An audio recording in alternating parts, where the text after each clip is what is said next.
राजा का स्वप्न। प्राचीन काल की बात है। मगध राज्य का सम्राट राजा वर्धन ऐश्वर्य और वैभव में डूबा हुआ था, लेकिन एक अनजान भय उसे हर रात बेचैन कर देता था।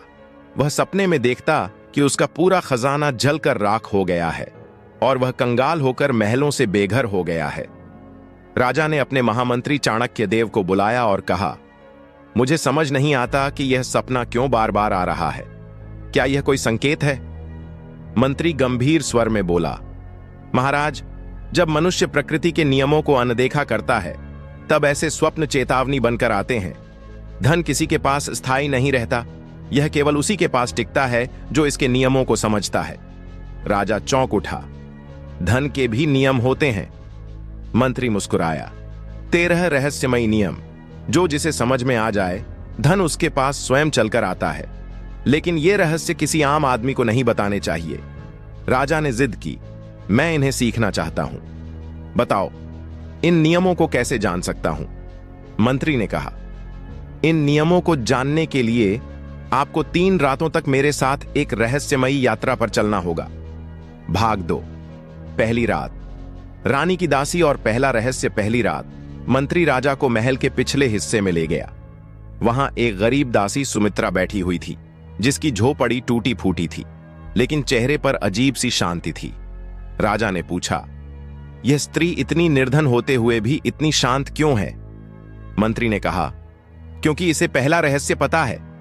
दासी ने मुस्कुराकर कहा, महाराज, पहला नियम है धन का सम्मान करो, उसे व्यर्थ में खर्च मत करो। मैं हर दिन अपनी मजदूरी का एक अंश बचाती हूं, चाहे जितनी भी छोटी राशि हो। यही धन भविष्य में बड़ा रूप लेगा। राजा ने सिर हिलाया।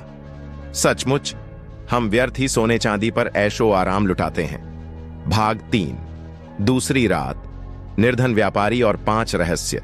दूसरी रात मंत्री राजा को नगर के एक कंगाल व्यापारी धनपाल के पास ले गया।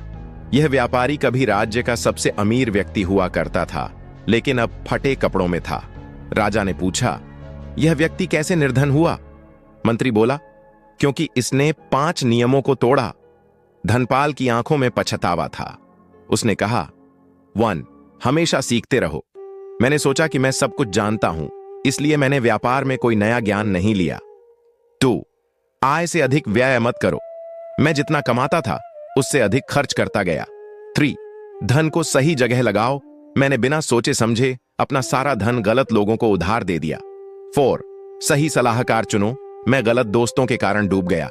5. संयम रखो और लालच मत करो। मैंने जल्दी अमीर बनने के चक्कर में जुआ खेला और सब कुछ खो दिया। राजा के रोंगटे खड़े हो गए। अगर मैं इन नियमों को न मानूं तो मैं भी इस व्यापारी की तरह हो सकता हूं। भाग 4। तीसरी रात। रहस्यमयी गुफा और अंतिम 7 रहस्य। तीसरी रात मंत्री राजा को महल के बाहर एक रहस्यमयी गुफा में ले गया। वहां एक वृद्ध संत महर्षि अद्वैत तपस्या में लीन थे। संत ने राजा को देखा और कहा, तुम्हें अंतिम 7 नियम जानने हैं? राजा ने सिर हिलाया। संत ने आंखें बंद कर 7 नियम बताए। 6. धन मेहनत से कमाओ, धोखे से नहीं। जो धन छल से कमाया जाता है वह टिकता नहीं। 7. धैर्य रखो, अधीर मत बनो। धन धीरे धीरे बढ़ता है, उसे जबरदस्ती खींचा नहीं जा सकता। 8. अच्छे कर्म करो, क्योंकि पुण्य धन को स्थायी बनाता है। 9. सही समय पर सही निर्णय लो। 10. संगति का प्रभाव समझो। गलत लोगों के साथ रहोगे तो तुम्हारा पतन होगा। 11. सभी अंडों को एक टोकरी में मत डालो, धन को अलग अलग जगह निवेश करो। 12. दान करना मत भूलो, दान किया हुआ धन कई गुना होकर लौटता है। भाग 5। राजा की परीक्षा और चौंकाने वाला रहस्य। 3 दिन बाद राजा ने इन नियमों को अपनाने की कसम खाई, लेकिन तभी मंत्री ने कहा, महाराज, अंतिम परीक्षा अभी बाकी है। मंत्री ने राजा को एक संदूक दिया और कहा, इसे खोलो। राजा ने जैसे ही संदूक खोला, उसमें सिर्फ एक कागज निकला जिस पर लिखा था, सभी नियमों को जानना आसान है, लेकिन पालन करना कठिन। जो वास्तव में इनका पालन करता है वही सच्चा सम्राट होता है। राजा की आंखों में ज्ञान की चमक आ गई। उसने घोषणा की, आज से मैं धन के इन 13 नियमों को अपनाऊंगा और मेरा राज्य भी इनका पालन करेगा। कहते हैं, उस दिन से मगध राज्य दिन रात तरक्की करने लगा और राजा वर्धन का नाम इतिहास में अमर हो गया। निष्कर्ष, जो व्यक्ति इन 13 नियमों को समझ लेता है और अपने जीवन में उतार लेता है, पैसा खुद चलकर उसके पास आता है। यह कहानी सिर्फ राजा की नहीं, बल्कि हर इंसान की है। क्या आप इन नियमों को अपनाने के लिए तैयार हैं? अगर आपको हमारी कहानियां पसंद आ रही हैं और आप उनसे कुछ सीख या प्रेरणा ले रहे हैं, तो कृपया हमारे चैनल को सब्सक्राइब करना न भूलें।